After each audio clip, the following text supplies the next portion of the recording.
Hello, beautiful souls, and welcome. Thank you so much for joining me. I'm so happy to be here with each and every one of you. Welcome, welcome.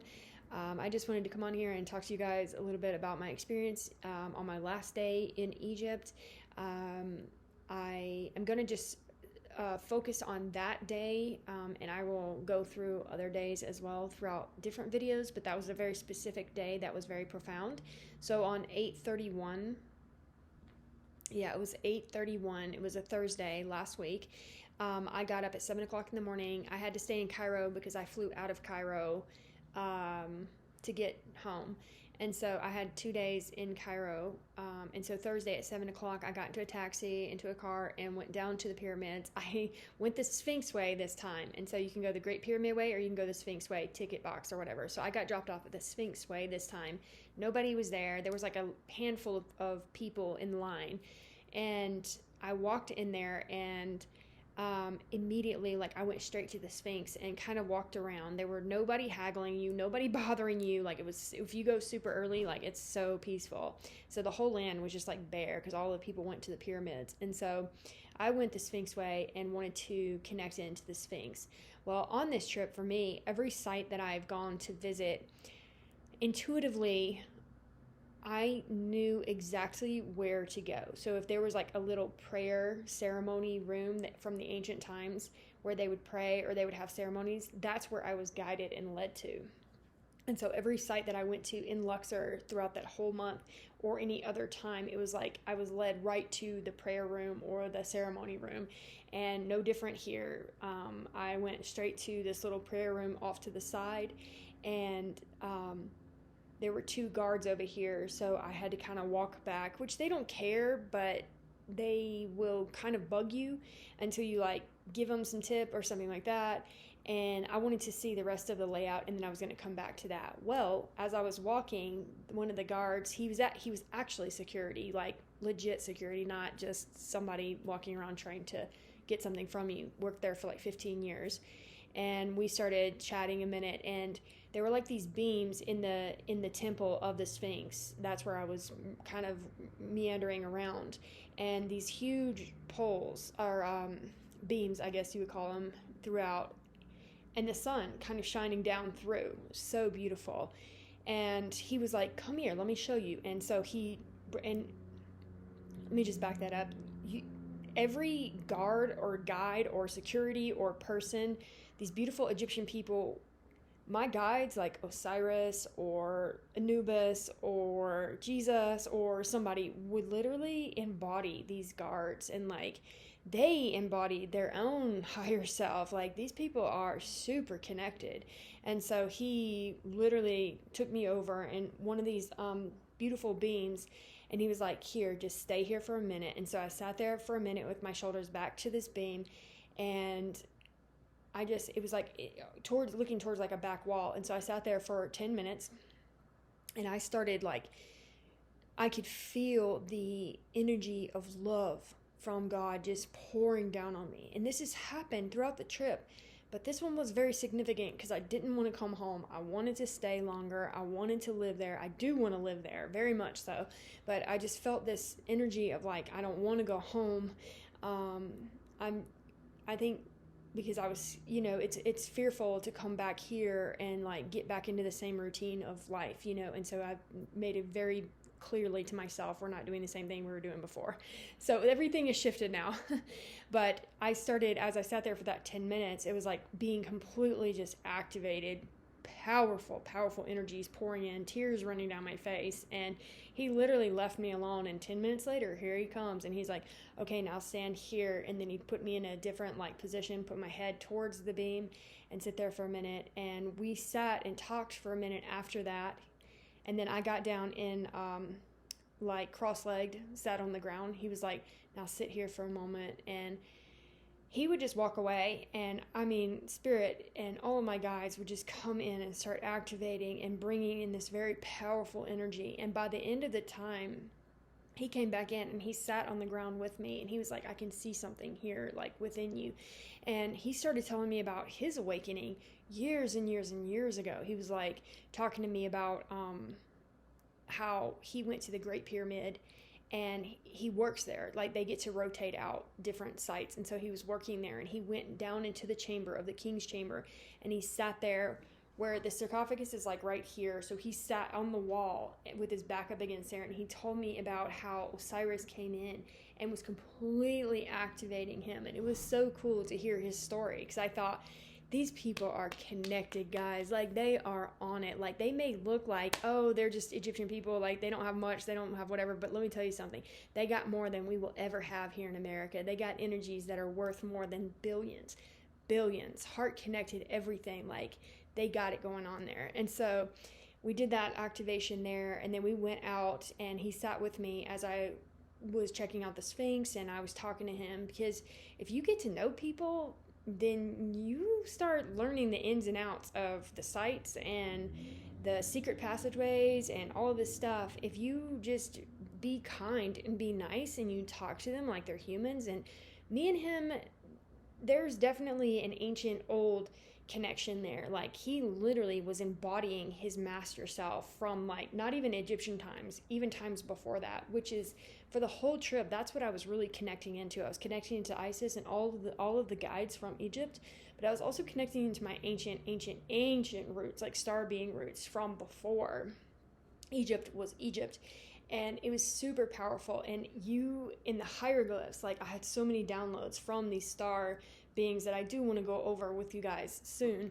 And so as we sat there, his master self, my master self were just sitting here having this moment. Like, we didn't even need to speak or say anything, but I was trying to figure out how, to get into the Sphinx and all of the things. And so, we were just talking, and I was asking questions, and it was just such a profound thing. And so then he was like, okay, now you've got to go over to the Great Pyramid and get into there and then sit down just like he did. So I had to go back to the ticket box and get another ticket, because I got another one for something else. So I went back to the ticket box. I had this chaotic experience. This girl was from Brazil. This guy was from Ireland, and they were together, and they were in front of me. They start talking to me. We start talking. And at these ticket boxes, they usually only do visas now. They only do cards. So as they got up to the ticket box, she speaks Arabic. He's Irish completely like me. And she gets up there, and they start talking back and forth in Arabic, and she's only got Egyptian pounds. So they start arguing back and forth, the guard or the guy who doesn't, and he's getting angry, and they're trying to sell him a ticket. They're trying to sell them a ticket with their cash and stuff like that. So it was like a lot of bantering back and forth in Arabic.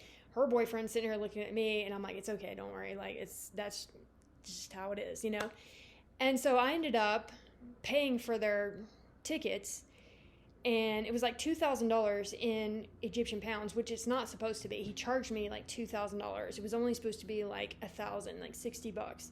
But he charged me, or less than that. So he overcharged me, and I gave her the receipt because she was going to pay me in cash in Egyptian pounds. And so I was like, here's this. So when she saw that he overcharged me by like, I don't know, 1,000 or something like that, she freaked out. And so it was all of this chaos of me just trying to get a ticket to the pyramid. And her boyfriend ended up paying me like $1,700. So that's like all they had. And I was like, it's fine, just give me that cash, because he overcharged. I was like, it's fine, I don't even care. It's like Egyptian pounds is like, no, it's really nothing in this big scope of like American money, And so I wasn't worried about it. I just needed to get to where I was going. So all of that chaos was still happening. I was like, all right, I got my ticket, and let's go. And so I went straight to the pyramid, the Great Pyramid. And before I got to the Great Pyramid, there is a temple right in front of the Great Pyramid. And the temple called to me, and my guide said, go here first. I didn't even know if it was open or working or anything like that. And so I just start walking right into the temple door, and I have my camera up. I'll show you guys a video of me walking in there, and lo and behold, there's a guide there, and I just start walking in, and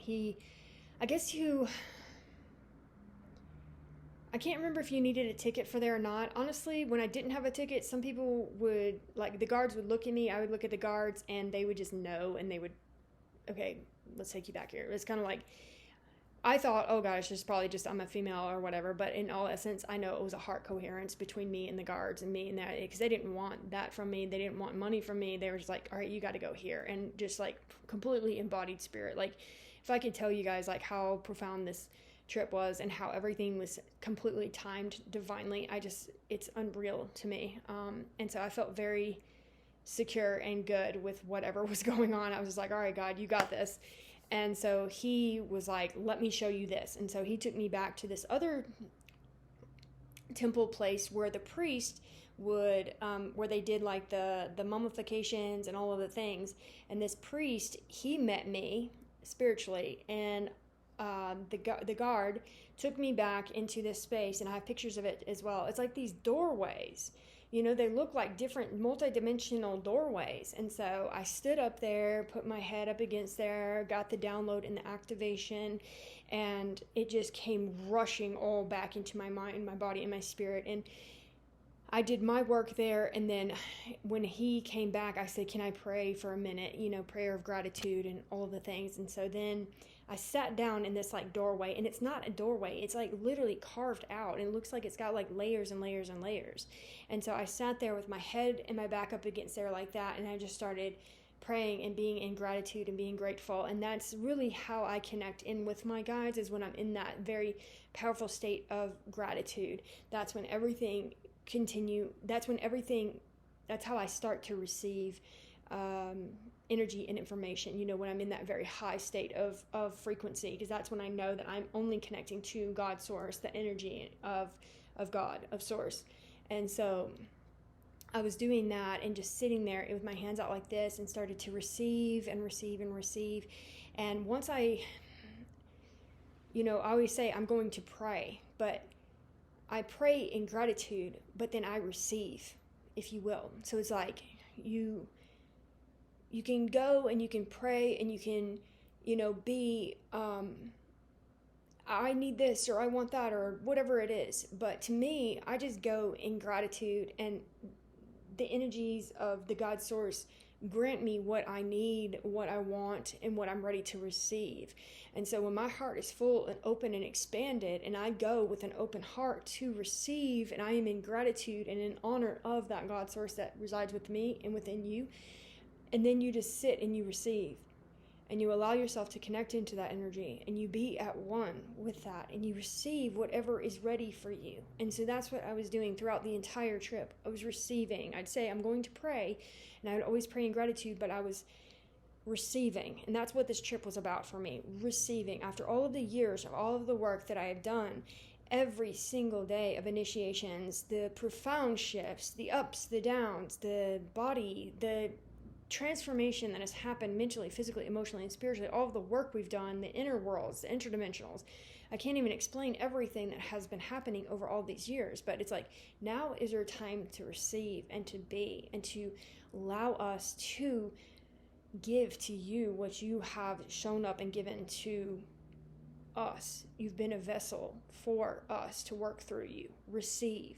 And so that was the biggest key. And so we did a ceremony there as I was receiving, and then I got up out of there, went to a couple of more specific places in that temple that he wanted me to see. One for the actual priest and honoring that energy, and then honoring Ammon and some other Sekhmet and other beings there as well. So we did like a little bit of a ceremony there, and he left me be. So it took a little bit, but then once I was done with that, I walked out of there and went straight to the Great Pyramid. Well, here's the interesting thing about the Great Pyramid. I got over there and got up and then walked in, and I had the wrong ticket. So apparently, like, either the girl gave me the wrong ticket or somebody gave me the wrong ticket whenever we were kind of flimsing around with whatever. And so the guy was like, you can buy a ticket here. Well, you have to like screen, take a picture of the little barcode thing, and then it just didn't work out. My phone was absolutely on the fringe. It did not want to work at all. So I just stood there for a moment, and the ticket guy was right here, because you have to show the ticket to get into like the tombs and the pyramids and all that stuff. He's sitting there checking the tickets, and I'm just standing there like, dude, I know I just come this far, only to come this far, like, come on, there's got to be a way. And so one of the other guys that works there that keeps the pyramid, the line going or whatever, I don't know what he does, but he keeps everything moving along.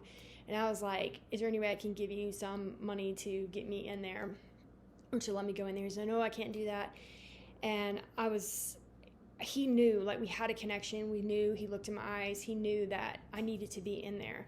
And so he was like, I'm so sorry. And so I pulled out some money and just like handed him a little bit of money.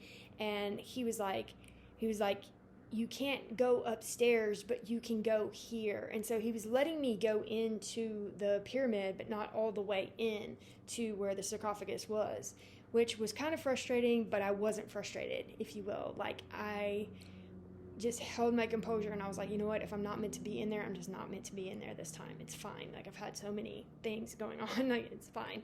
And so I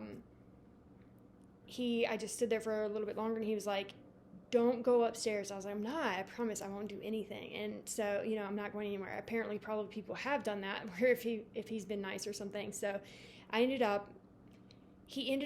kept coming back to me. I was standing in line. He just kept coming back to me, and he then like grabbed my arm, and he was like, let's go. And so he grabbed me, not hard or anything, but he was like, let's go. And so he walked me down through the pyramid, or through the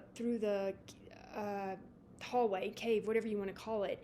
And he sat me here. There's like little indentions throughout the walkway as you're going into the pyramid. There's like these indentions where you can like sit. It's really cool.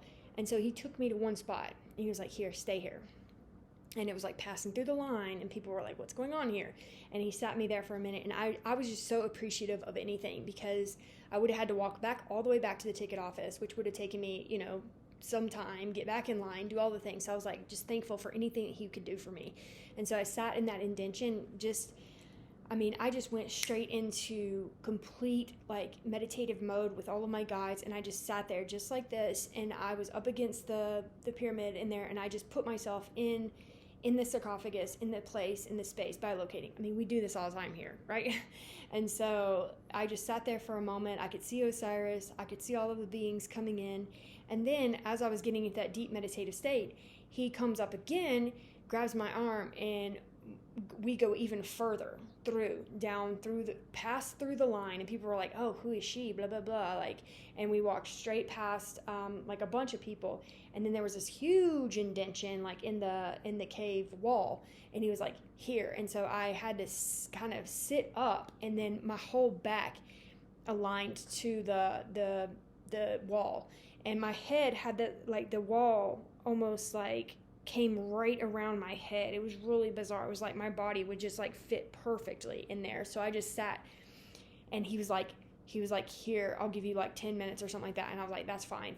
And so he left me alone. Of course, people are probably like looking at me like, what in the God's name is this woman doing?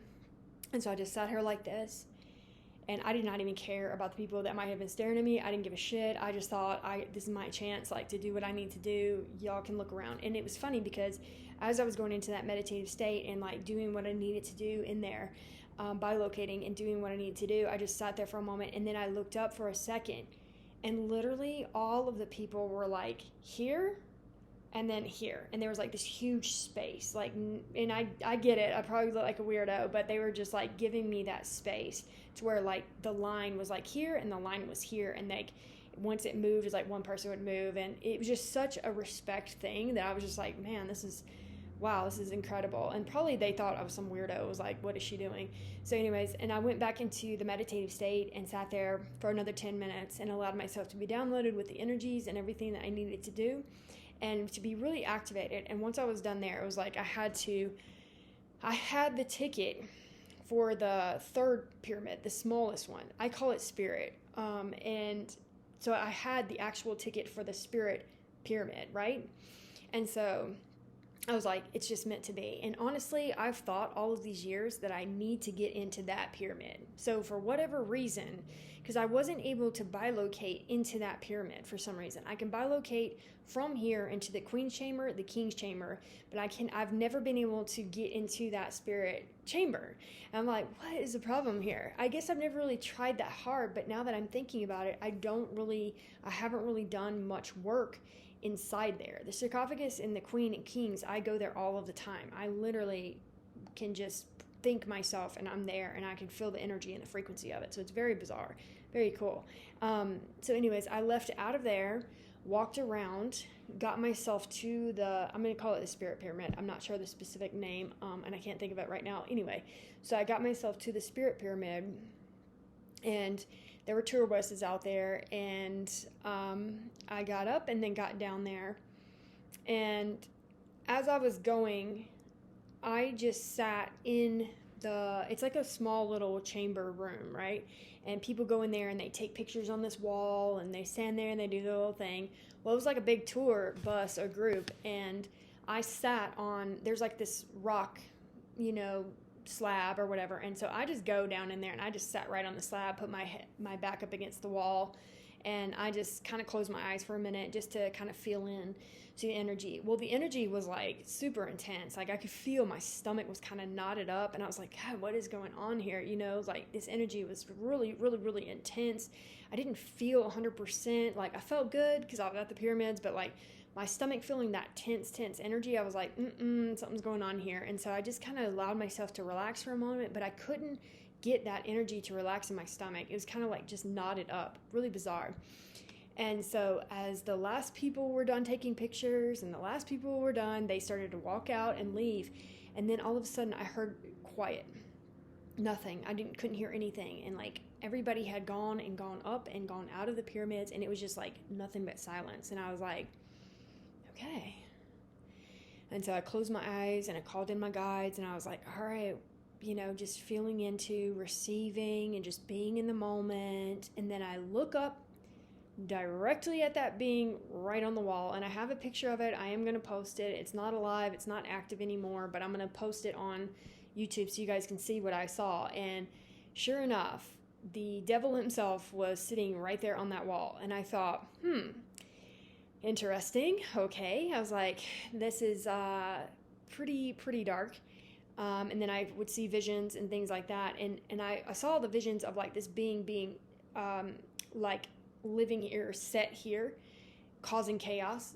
It's almost like a communication thing, like the consciousness of this being living here and projecting out energy out into the world. And I know it kind of sounds bizarre, but it's like, I think that the pyramids are communication like towers for grids, and I think that they are able to project out, frequencies of unconditional love, or frequencies of chaos, frequencies of chaos, like I see the world in frequencies, and I see that this was like a big deal. And so I see this thing on the wall, and I just thought, are you kidding me? Like, we're ending this trip right now, and this is how you want to end me, end it. And so it was kind of like, how would you like for me to proceed, God? Like, what would you like for me to do about this energy? Is this something I need to take care of? Is this something that you've brought me here to do? And of course, it's like people who can see and have the ability to see and have the ability and the energies to do something about it, that is your job. You cannot just leave something like that. I could not just walk out of there like with nothing. And in Luxor, the Lyrans, and I had 2 ceremonies whenever I was there, and where I was granted keys to hell and keys to heaven. And then another one was keys to the underworld by Anubis and Osiris. The other one, the Lyrans granted me keys to heaven, 2 doors to hell, 1 door to heaven. And so I knew that this was a part of that. And so I went into kind of like, I don't want to say like a trance state, but I just knew exactly what to do. My mind knew exactly who to call in, exactly what to take care of, exactly what to do with this being, exactly how to call in spiritual court, spiritual like law, everything. And it just was like boom, boom, boom. And I kid you not, this was the greatest part for me. Osiris to me looks like a Japanese man. And I'm sorry, I just think he looks like a star being Japanese man. And I kid you not, the most high vibrational person walked into that damn chamber after I was sitting there, and after this was all cleared. I mean, it had to have been like 15, 20 minutes that all of this was like going down in this chamber. And once it was done, once it was cleared, I stood up and went to the wall where this being was, and I put my pineal gland there and began to activate the unconditional love throughout the entire pyramid. And I began to see it all shifting and changing into numbers, and then shifting and changing into gold. And it was so profound and so beautiful. It was like this light force that was so amazing. And he comes in and walks down there, this beautiful Japanese man, and he's like, "Good energy here, huh?" And I was like, "Yes, it is." And it was just so cool. He sat there for a minute as I just sat there. I didn't even care. I just sat there with my head, my hands like this to the wall, and just kept doing my work. He was like, "Yeah, good energy, da da da." You know, it's just so funny how those things kind of intervene just to kind of like get you out of like the chaos that, you know, whatever was just happening is like, oh, okay, all right, we're in 3D. And so, so good. And so after I left there, from that point, the man at so that was all done, and I have a video where I'm walking out of the pyramid where I'm talking about it a little bit more, but this is a little bit more in depth about what happened. And honestly, I'm just a conduit for a source. I just work as that divine energy. Whatever is my brain and spirit and soul is requesting for me to do, I do it, and it comes from the highest order, and that is how I work on this planet. And there's like, you can't have any fear. You can't have any worries. You just have to move as that divine source working through you. And that is literally that is how I move. That's how I live my day-to-day life. And when you have fear or you're scared, you are susceptible to all of this lower vibrational BS. And it's been a training over the years of like, that fear would come in and then the vibration would lower. The fear would come in. So you learn how to keep that vibration high. And it's like you keep that energy out. However you do it, transmuting, whatever you need to do. And I have a lot of techniques that I can show people if, you know, one day. And so from that point, I went back to the priest's temple. He asked me to come back after I was done with the pyramid. So I went back to him, and because he was going to take me down into the queen's chamber. And it's not very it's open to the public, but nobody really knows it's down there. And I guess unless you are searching for it, I didn't know. And so he took me right over there. It was kind of around the priest, and then we went down into the chamber. And I kid you not, I walked down there. I didn't have a ticket, but he talked to the guy and they let me in.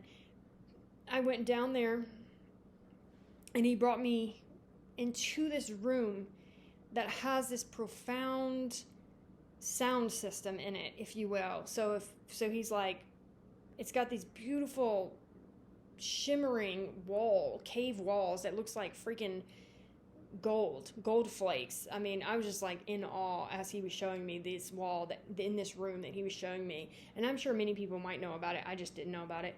But he takes me to a specific place. I turn my head there. I put my hands on the wall and I begin to receive and download and get the information I need, and also, you know, receive and then also give gratitude, love, and unconditional love, and working with those codes and those energies.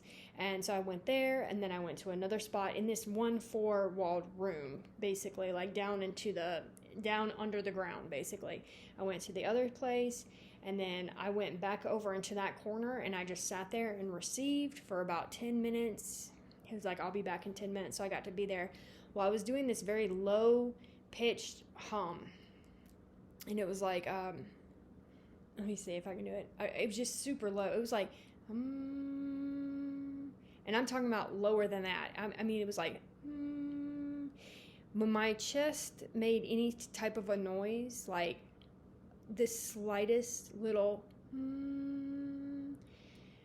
the vibration and the energy in this room reverberated out into this room and came back to me.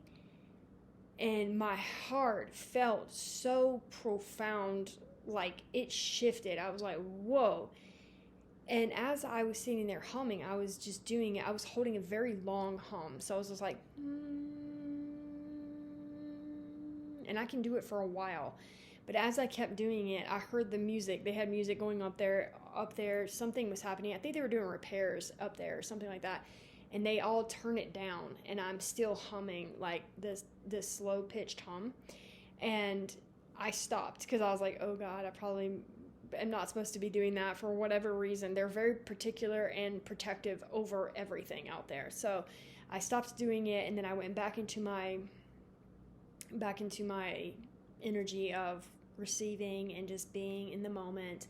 And he comes down a few minutes later, and at this point I'm just like sweaty, but I feel good, but I'm like on cloud nine. I'm not even in my body at this point. I'm just kind of floating around, just receiving. And he takes me up to the wall again, did a little bit more of a ceremony there, and allowed the energies to download. And then we did do some humming.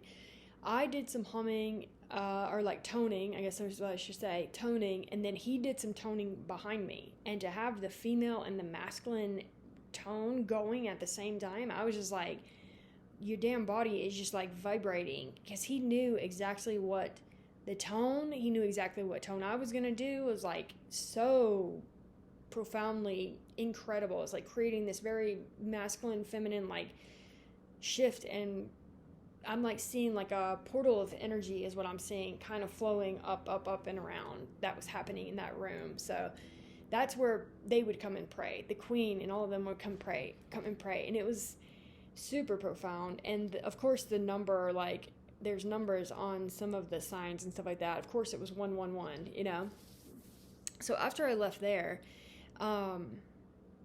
I left out of there, told him bye, all that stuff. And, I went and sat. So the Sphinx is over here, and then like there's like a road, and then there's like this kind of like higher up kind of space in place. Well, nobody was there.